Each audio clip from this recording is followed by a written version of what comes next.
We have quorum to transact business. Clerk, can we? Order number 1, administration of oath. Order number 2, communication from the chair. Honorable members,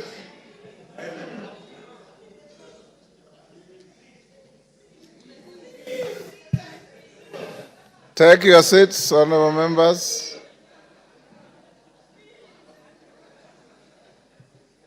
Dr. Mwiti, take the nearest seat.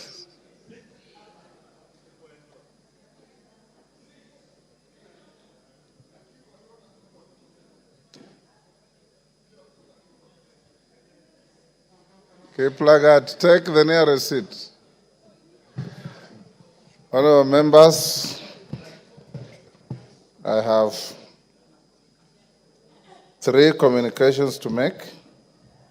2 I'll make now. The third one I'll make after 30 minutes. The first one is a message from the Senate.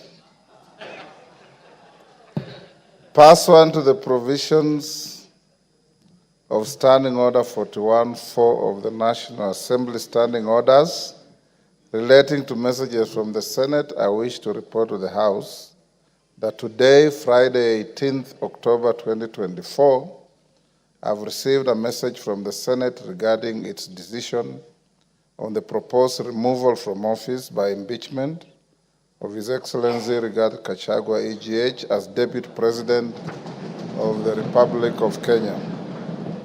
Honorable members, the message conveys that the Senate investigated the matter in accordance with Article 151B and 2 of the Constitution, as read together with Article 145 and Standing Order 79 of the Senate Standing Orders, and after according the Deputy President an opportunity to be heard on Thursday, 17th October 2024, upheld the following impeachment charges against the Deputy President. Ground 1, gross violation of Articles 10(2)(a), B, and C, 27(4), 731(a) and 2B, 75(1)(c), and 29(2) of the Constitution and Article 147(1), as read together with Article 131, 2C and D of the Constitution. 2. Ground 4, gross violation of Article 161 of the Constitution on the institutional and decisional independence of judges. Ground 5, gross violation of Article 31 and 148, 5A of the Constitution on the fidelity to the oath of office and allegiance.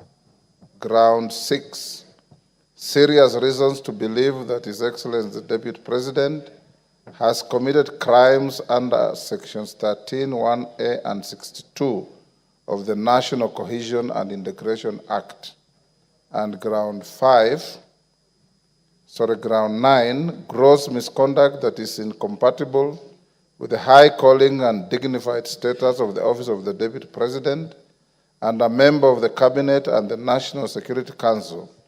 His Excellency the Deputy President has publicly attacked and undermined the work of the National Security Intelligence Service and its officers. Honorable members, you will recall that on Tuesday, 8th October 2024, 282 members, being more than 2/3 of the members of the National Assembly, voted in support of the special motion for the proposed removal from office by impeachment of His Excellency Rigathi Gachagua EGH, the Deputy President of the Republic of Kenya, on 11 grounds. The upholding by the Senate of 5 impeachment charges out of those set out in the special motion therefore concludes the consideration of the process as provided in Article 145 of the Constitution. The House is accordingly informed. Honorable members, in furtherance to this, there is a message that is being prepared to be delivered in the next few minutes. Honorable members, the second communication is on the appointment of members to a mediation committee of the Division of Revenue Amendment Bill. Honorable members, as you are aware, on Wednesday, 16th October 2024, the House rejected the motion on consideration of the Senate amendments to the Division of Revenue Amendment Bill, National Assembly Bill number 38 of 2024. This decision essentially committed the bill to a mediation committee in accordance with the provisions of Article 112 of the Constitution and Standing Order 149. Honorable members, Article 113 of the Constitution requires that wherever a bill is referred to a mediation committee, the speakers of the Houses of Parliament shall appoint an equal number of members from both houses to attempt to develop a version of the bill for consideration by Houses of Parliament. In this regard, honorable members, having consulted with the leader of the majority party and the leader of the minority party, I have appointed the following members to represent the National Assembly in the Mediation Committee on the Division of Revenue Amendment Bill 2024. 1, Honorable Ndindi Nyoro, CBS MP, Honorable Mary Emase MP, the Honorable Dr. John Chikati MP, the Honorable David Ocheng, CBS MP, the Honorable David Kiplagat MP, the Honorable Dr. Otienda Molo, Senior Counsel MP, the Honorable Fatuma Jeho MP, the Honorable Dr. Makali Mule MP, and the Honorable Dr. Ojambo Oundo MP. Honorable members, the aforementioned members will await the appointment of senators to the mediation committee for the committee to be fully constituted for purposes of commencing the mediation process. Once I receive a message from the Senate to that effect, I'll convey the same to the House. Thereafter, the mediation committee will embark on an attempt to develop a version of the bill for consideration by the Houses of Parliament in accordance with Article 113 of the Constitution. The House is accordingly guided. Thank you. Yes, Honorable Pokose. Honorable Speaker, Article 149 of the Constitution provides that within 14 days after a vacancy in the office of the Deputy President arises, the President shall nominate a person to fill the vacancy, and the National Assembly shall vote on the nomination within 60 days after receiving it. Honorable Speaker, recently in passing the special motion for impeachment of the Deputy President, you guided us that we required at least 233 of us, being two-thirds of the members of this House, Order, Honorable Pokose. to pass this motion. And you jumping the gun? No, I'm just seeking your guidance, Honorable Speaker, Okay, whether we need the same threshold in this case. Okay, go on. So, Honorable Speaker, is the same voting threshold applicable in this case? I seek your guidance following your communication from the Senate. You are still jumping the gun. Okay. We have a communication from the Senate which requires no comment. Okay. When I give the next message, that is when you will be able to seek that clarification. Thank you. You are guided. Hold your horses. Next.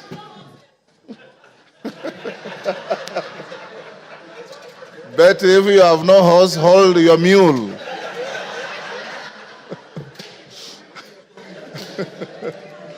Hold your mule. Order number 3, messages. Order number 4, petitions. Order number 5, papers. Yes. Order number 6, notices of motion.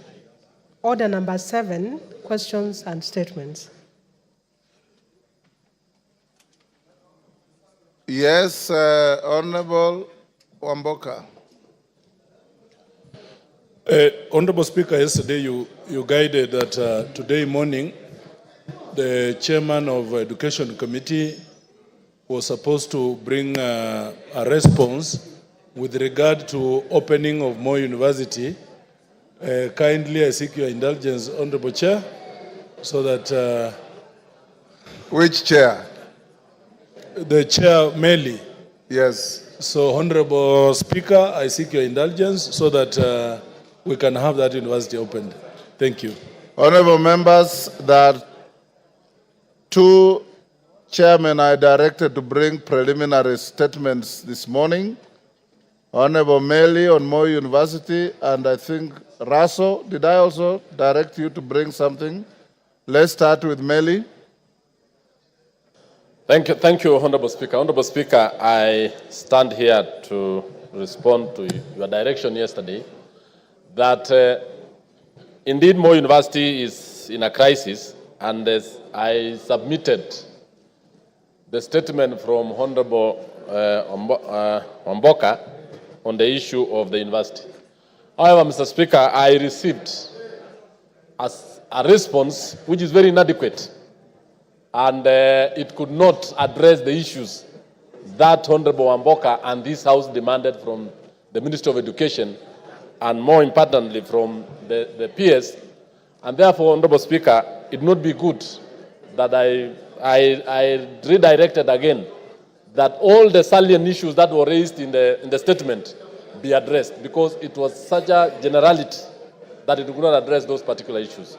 So I decided not to read that particular statement, and I took it back to the ministry. Thank you, Honorable Speaker.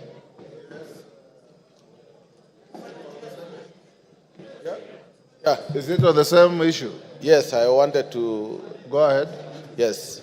Mr. Speaker, the issue of Moi University is a very serious issue, and especially destroying the lives of our professionals and our professors who have done a great job in going to school to be able to teach our children. Mr. Speaker, we want the ministry to take seriously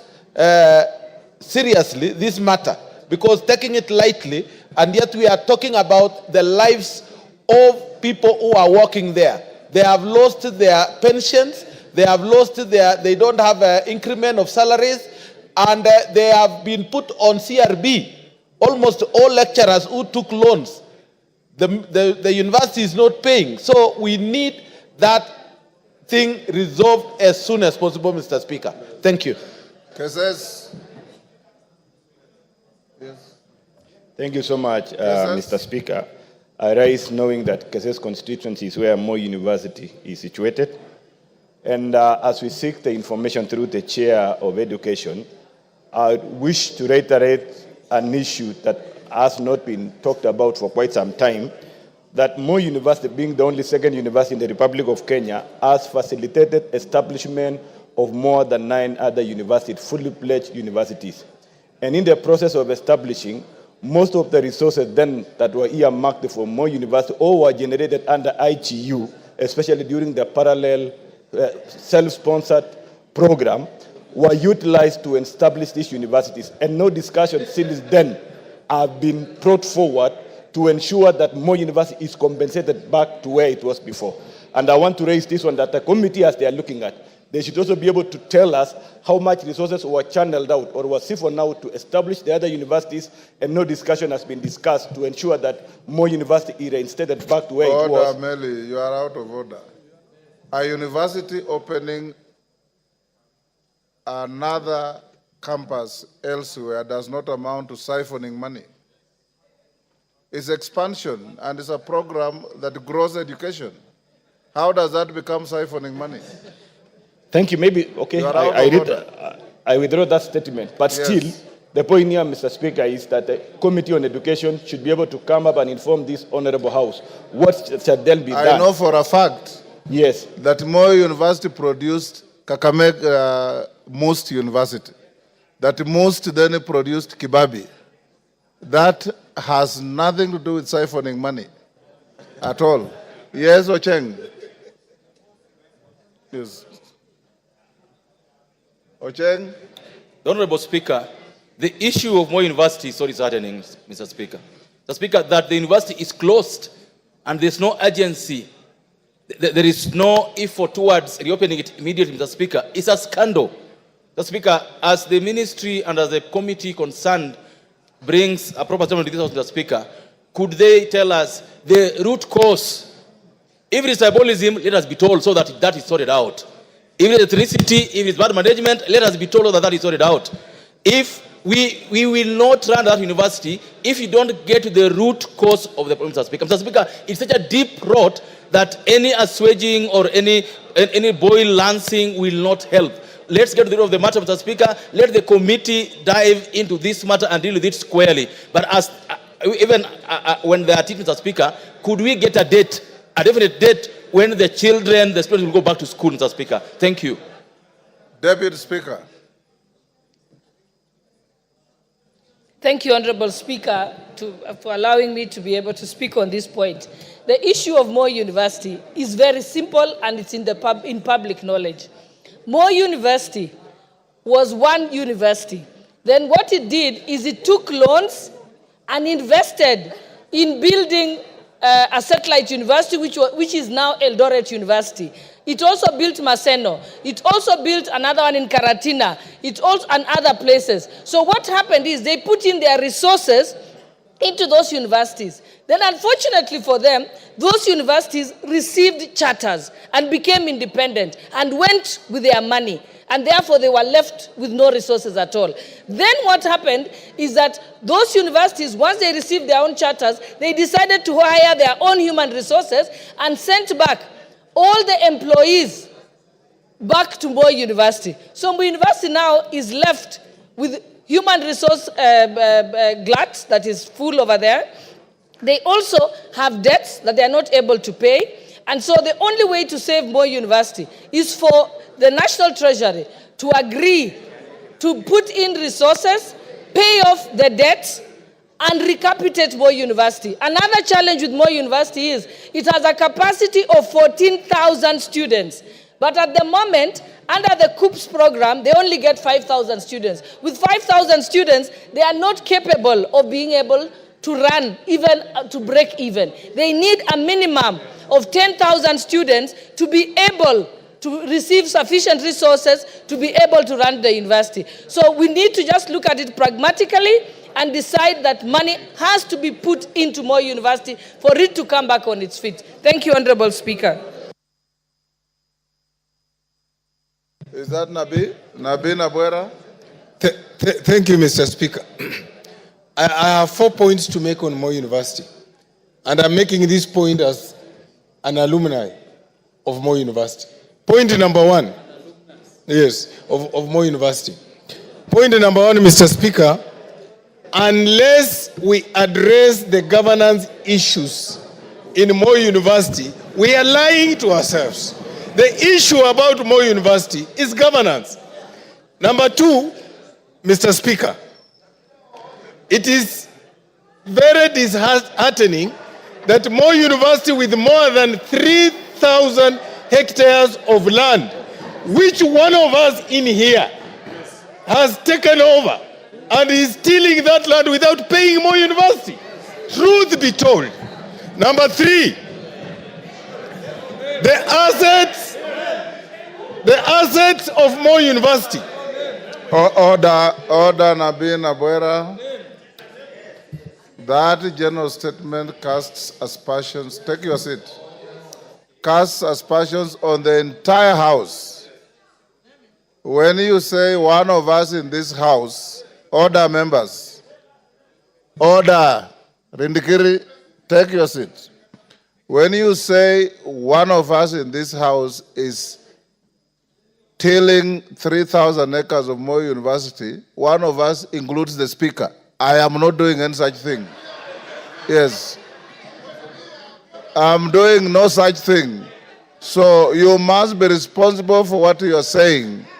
If you have no facts, that statement will be struck off from the Hansard. Mr. Speaker, yes. I promise to come with evidence, then I will name the person. When will you bring the evidence? 2 weeks. On the first day of on the first day of resumption after the short recess, Mr. Speaker, you must bring evidence to the House. Yes, I will. Go on. I undertake. The third point, Mr. Speaker, on the issue of students' capacity of Moi University. It has something to do with how well the university is run. There is nothing KUSP can do if the students know Moi University is poorly run, they will not apply to go to that university. They cannot be forced to go to a university which is poorly run. Therefore, Mr. Speaker, I'm calling upon the Minister of Education and especially the Council of University Education to do its role of quality assurance, to do its role of ensuring that they supervise the university so that that university goes back to where it was. Thank you, Mr. Speaker. Yes, Kainan. Thank you, Mr. Speaker. Mr. Speaker, as alumni of Moi University, and as the first alumni ever to be elected to a public office, Mr. Speaker, I'm actually shocked, dismayed, and flabbergasted to see that giant institution today struggling. Mr. Speaker, we must call a spade a spade. Mr. Speaker, during our time, Moi University was everything in terms of infrastructure, in terms of academic excellence, in terms of everything. Mr. Speaker, will I be right without appearing not to be preemptive? Taking into account the circumstances that we have an ad hoc committee, not the education committee alone, an ad hoc committee that will bring together the best minds from this House, Mr. Speaker, to investigate the circumstances that has grounded Moi University to where it is, and Mr. Speaker, and suggest remedial measures, Mr. Speaker, as it is. As somebody has rightly alluded, Mr. Speaker, the problem is not even funding alone. The problem is chronism. The problem is abuse, Mr. Speaker, and we are all aware of the history of this university. Mr. Speaker, once and for all, we must side with Moi University so that Moi University does not join the league of institutions that have been run down, Mr. Speaker. Mr. Speaker, I beg your indulgence to allow us to bring a committee, an ad hoc committee, so that this issue can be dealt with once and for all and comprehensively. Thank you, Mr. Speaker. Yes, Mandazi. Thank you so much. Speaker, as one of the graduates of Moi University, I'm really disappointed with the way the university is being managed as at now. Mr. Speaker, I got the name Mandazi from Moi University when it was a university then. I want to say, Mr. Speaker, what Moi University is suffering is issue of governance. Number two, Mr. Speaker, management in the university has to be sorted out. After sorting out the issue of management, Mr. Speaker, the government has to deliberately put money in the institution because Moi University helped develop other universities. And in so doing, it has gone down. It is time that the Ministry of Education see to it that Moi University comes back to life as the way it was when we schooled there, Mr. Speaker. Otherwise, I want to support that Moi University is taken back to where it was when we schooled there, and that is where I got the name Mandazi, because I was selling Mandazi to other university students, including Majority Leader from the Senate, including the Honorable Cecilia Ngitit. That is where I got Mandazi, and then it was a school, it was a university, and students who graduated from Moi University, including myself, were respected then. Today, it is not a university like it was before. It is time that East House considers putting money into the same university so it can develop and be a university that was before. Thank you, Speaker. Honorable members, Chairman Meli, what you have attempted to say on Moi University is not only inadequate but unacceptable to the House. As you can see, what your colleagues are saying. This House will be sitting up to the afternoon. At 2:30, you must bring information from the ministry when this university is opening. At 2:30. Adequate or inadequate, you must tell the House when this university is opening. Parents go through serious soul searching to help their children maintained and sustained in institutions. And we cannot, as a responsible House, procrastinate on this matter anymore. Yes, Meli? Mr. Speaker, I do agree with you wholeheartedly and even the issues raised by members. But when a ministry official or a PS gives a 2-paragraph statement on such a serious matter, it is actually belittling the House. And in fact, Mr. Speaker, I gave out the statement raised by the honorable member, and just to be given a 2-paragraph statement, which is very wrong. Issues facing Moi University on financials, governance, and even issues of poor governance is very big. And I did not expect that, Mr. Speaker, that I bring such a very poor As thing. chairman of the committee, you know what to do. I shall take action as you are saying, and I'll bring a statement this afternoon. Thank you. Thank you. Russell.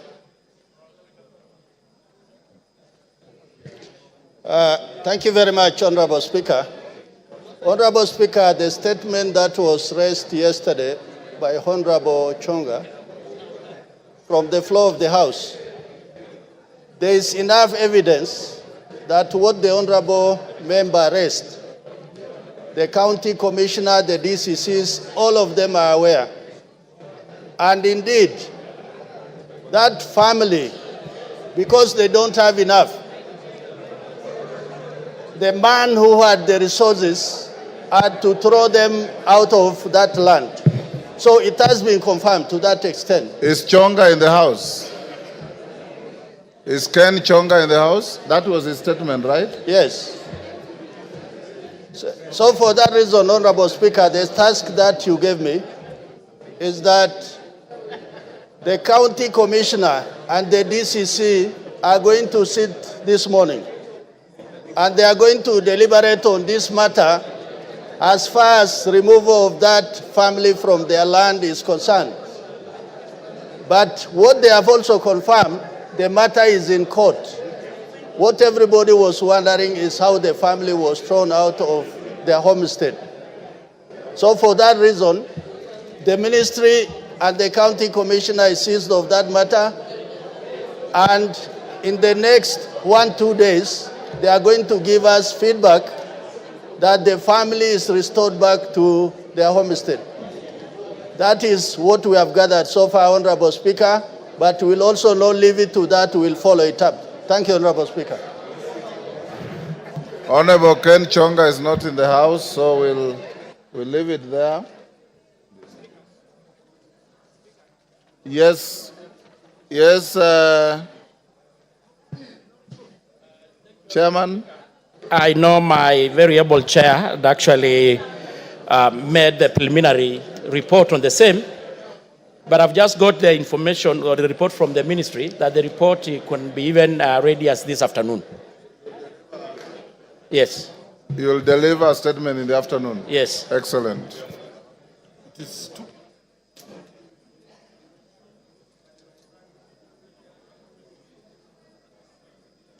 Member for Moyale, Jaldesa Guyo.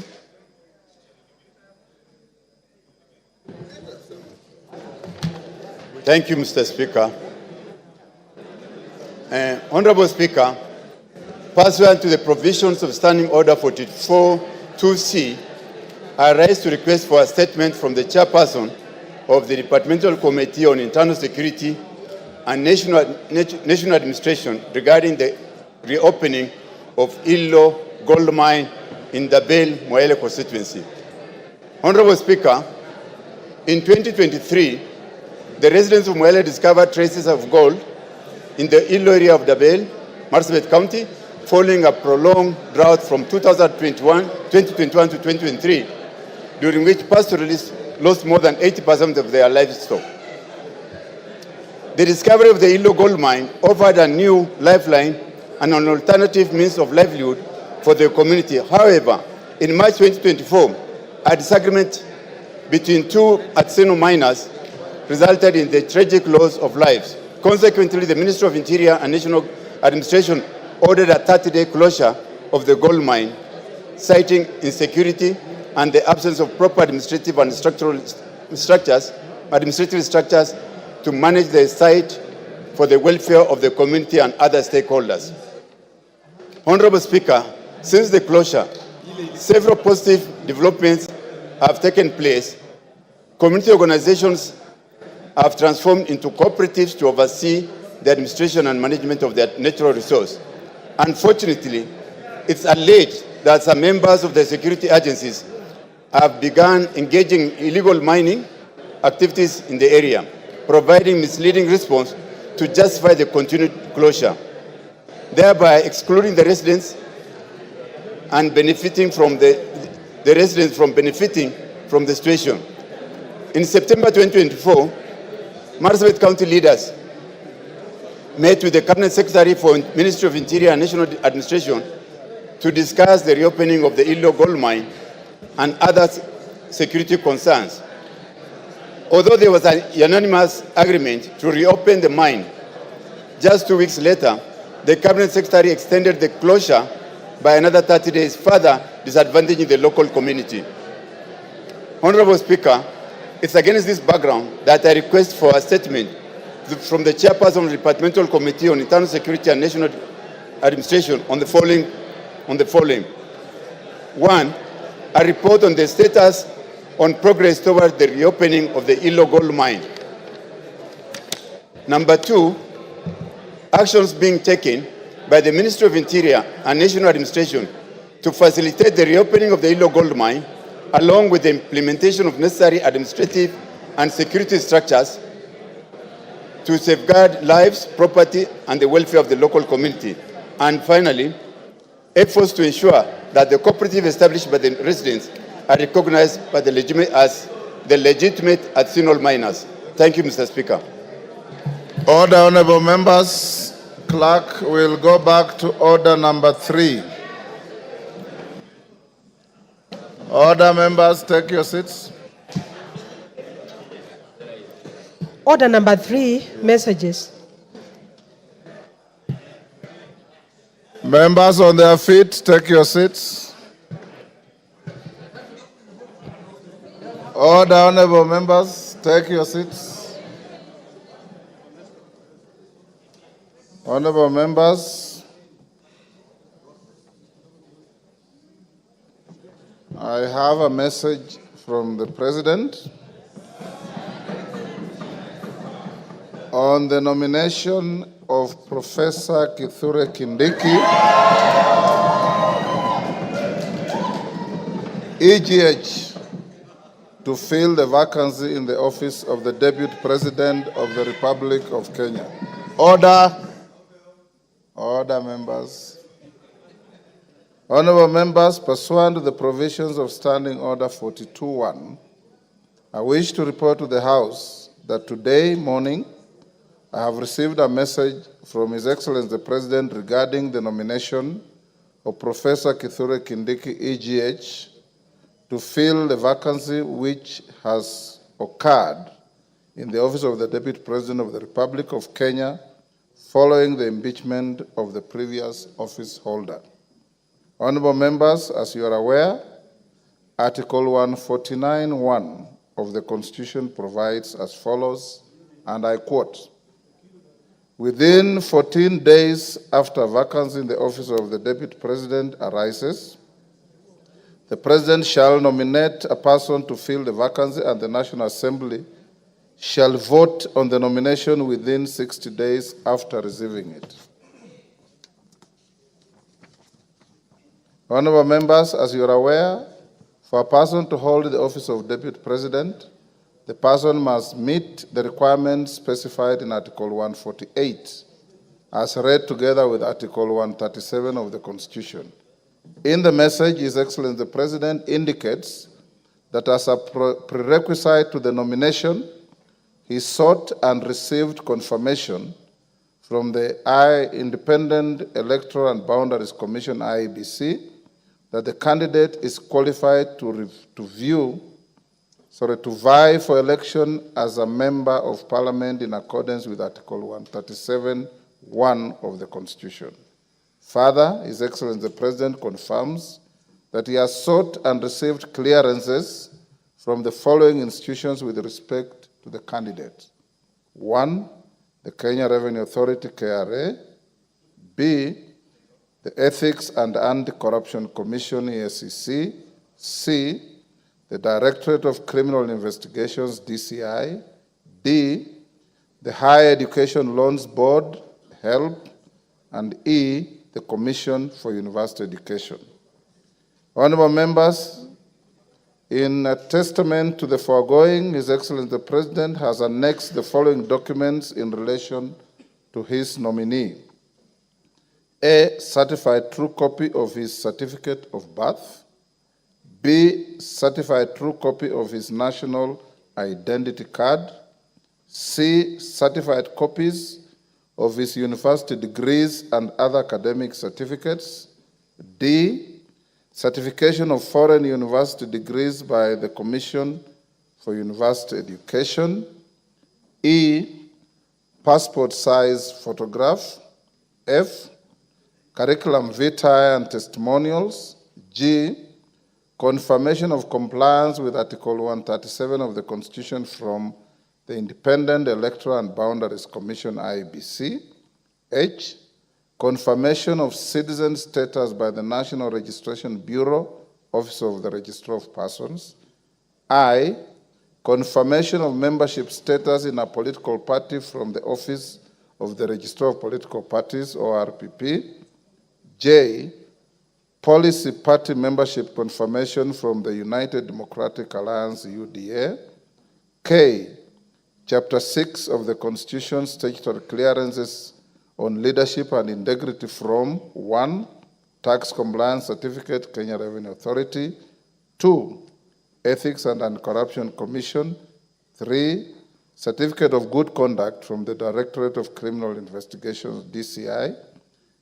4, Compliance Higher Education Loans Board. And 5, credit report and certificate of clearance from the Credit Reference Bureau. In view of the foregoing, honorable members, and having perused the attached documents, I am satisfied that the candidate meets the requirements under Article 148 as read together with Article 137 of the Constitution to fill the vacancy in the office of the Deputy President. Consequently, the nomination is properly before the House for purposes of the decision required under Article 149(1) of the Constitution. Honorable members, Article 149(1) of the Constitution suggests that states that upon receipt of a nomination of a person to fill a vacancy in the office of the Deputy President of the Republic of Kenya, the House is required to vote on the nomination.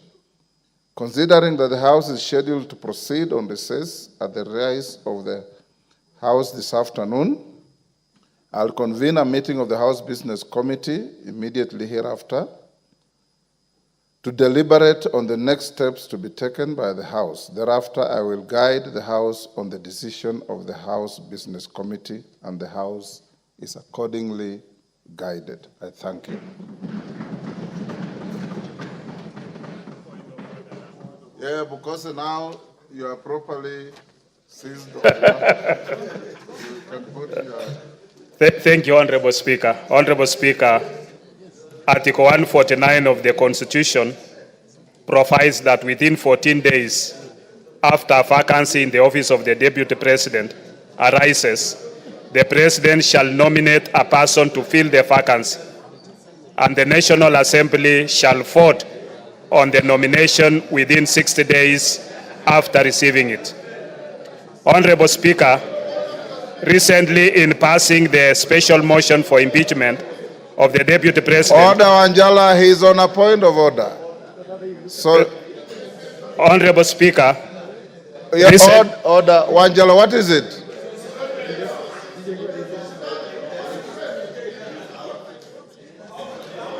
Order, Honorable Shinali.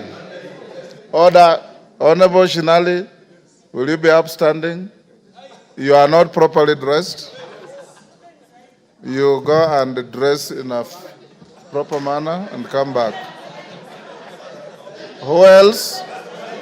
Honorable Zahir. You are no. Him is a Muslim, is wearing a Friday prayer meeting. There's no problem. Shinali, go and dress up. Go on, Bukose.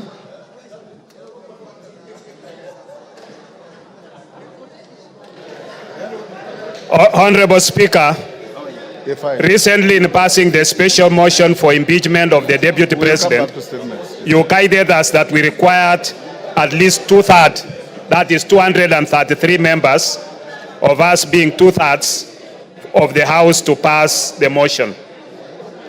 Honorable Speaker, is the same voting threshold applicable in this case? I seek your guidance of the matter. Thank you, Honorable Speaker. Thank you. Honorable Nyikal.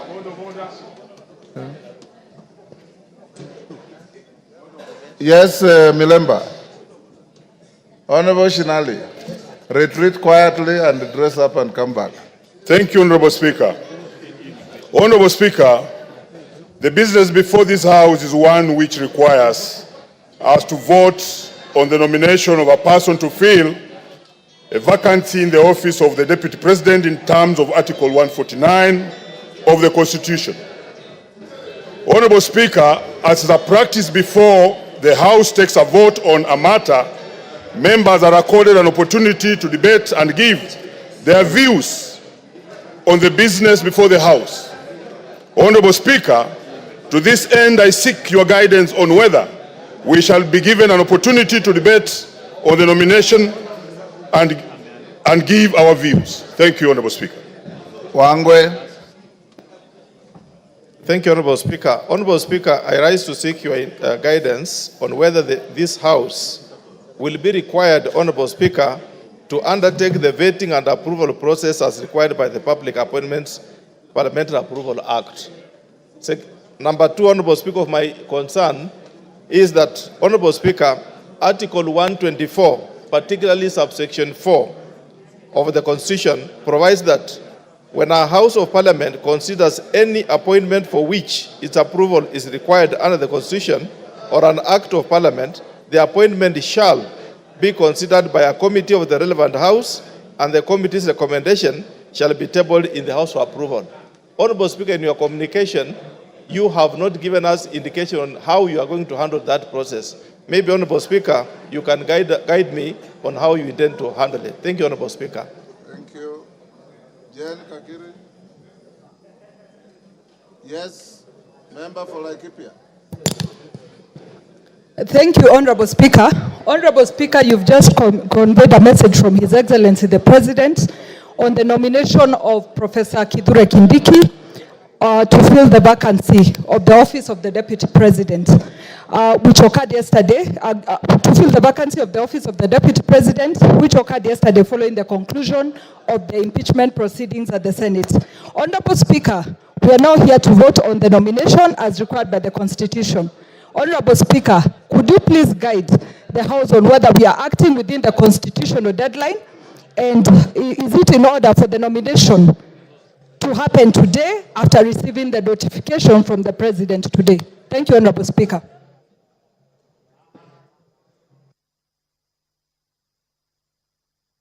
With those clarifications sought by members after the House Business Committee meeting, honorable members, I will now require the Deputy Speaker to come to the chair and carry on with the proceedings. Members of the House Business Committee, move to room 9 for a meeting, whereafter we will resume the proceedings of the House. And I'll guide the issues raised by Honorable Pukose, Jen Kakiri, Wangwe, and Omboko Milemba at the next resumption. Yes, what's your point of order, Honorable?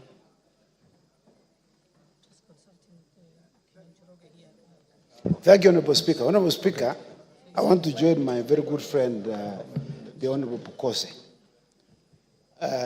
in seeking your direction, Mr. Speaker, with regard to Article 149 of the Constitution on the appointment of and approval by a vote of the Deputy President. Mr. Speaker. The words of the Constitution are very clear. Yes. It is appointment and vote. And vote. I agree. Approval is not used. Yes, not used, Mr. Speaker. On this article. Mr. Speaker, you know, this Constitution we are borrowed heavily from the US Constitution. The 25th Amendment of the US Constitution, which was passed in 1967, has a similar provision. And so, Mr. Speaker, we would like you to express yourself with regard to this issue. What is the threshold?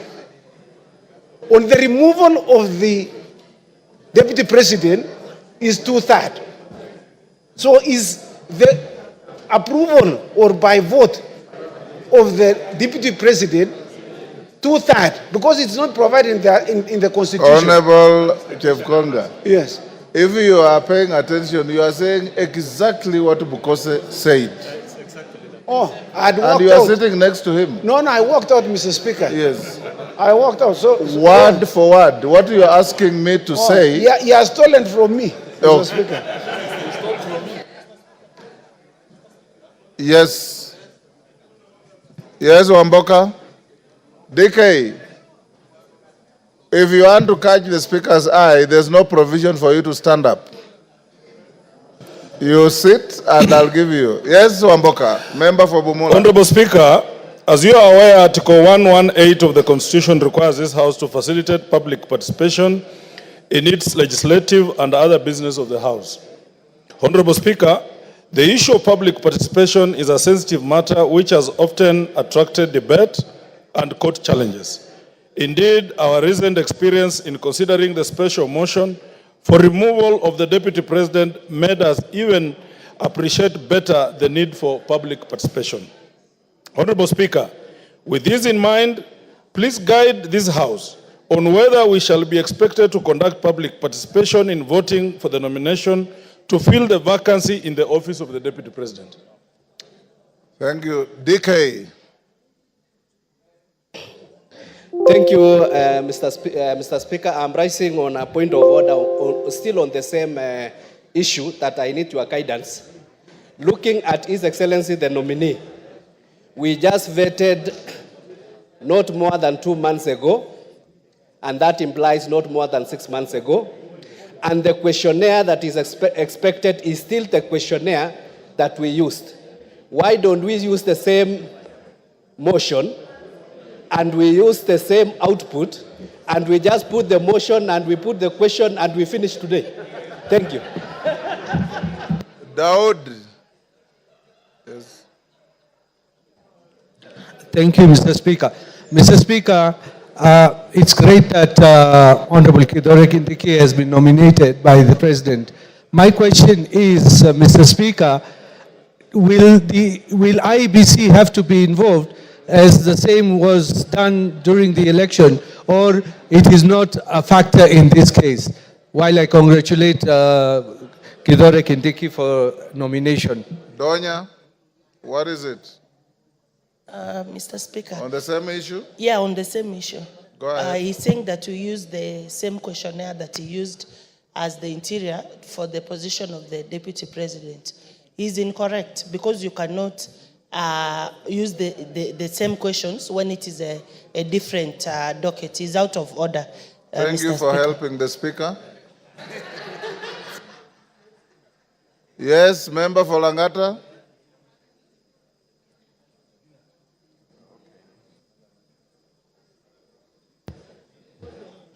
Yes. Thank you, Mr. Speaker. Having seen how things move very fast in this House, let me take this opportunity to congratulate the newly appointed Deputy President. Order, Order Jalango. He has not been appointed, he has been nominated. I've just said on how things move very fast here, sir. Let me congratulate him. Let me be the first person to congratulate the newly elected Deputy President. Thank you, Mr. Speaker. You can come now. Eh? No, come and take the seat. Yes. Honorable members, we'll end this here. I'll make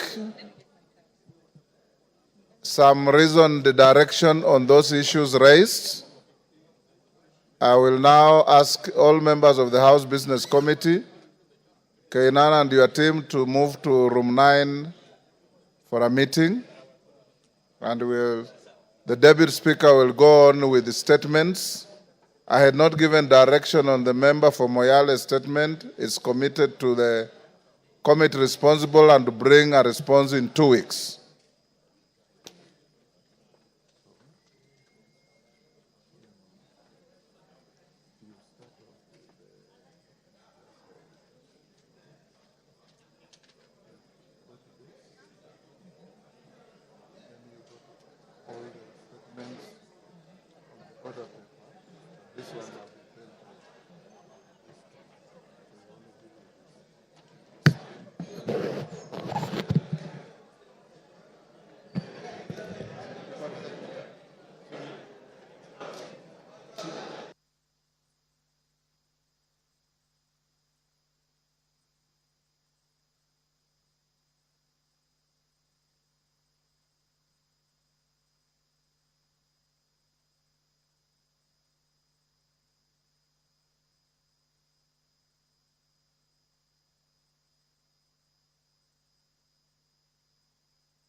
Honorable members, we shall now go to statements, and we shall continue with a statement by the member for North Horr, Honorable Wario.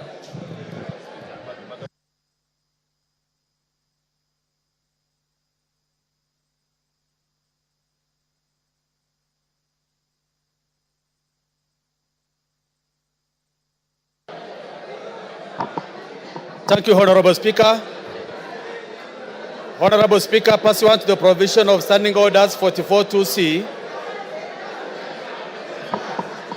Order, honorable members. Order, honorable members. Order, honorable members. Order, honorable members. Honorable Wario, you may proceed. Honorable Speaker, pursuant to the provision of Standing Orders 44(2)(c), I rise to request for a statement for the chairpersons of the Departmental Committee on Agriculture and Livestock and Departmental Committee on Regional Development regarding the perpetual drought crisis and resultant loss of lives and livelihoods in arid and semi-arid lands, and especially in Northern constituency. Honorable Speaker, Northern Kenya is largely arid and semi-arid lands, and as a result, it is highly susceptible to the vagaries of climate change and climate-induced disasters. During the recent drought, there were several lives lost due to unmitigated droughts and persistent famine in the region. Furthermore, the ASAL regions lost an estimated 2.6 million livestock, which the NDMA estimated to be worth 226 billion. It is worth noting that Northern constituency, spanning 39,000 square kilometers, 1.5 times size of Rwanda, is the largest constituency in Kenya and optimizes the challenges faced by the northern region. This area, highly susceptible to climate change and climate-induced disasters, has recently witnessed devastating losses. Communities lost over 90% of their livestock. Malnutrition rates rose to 3 times the global average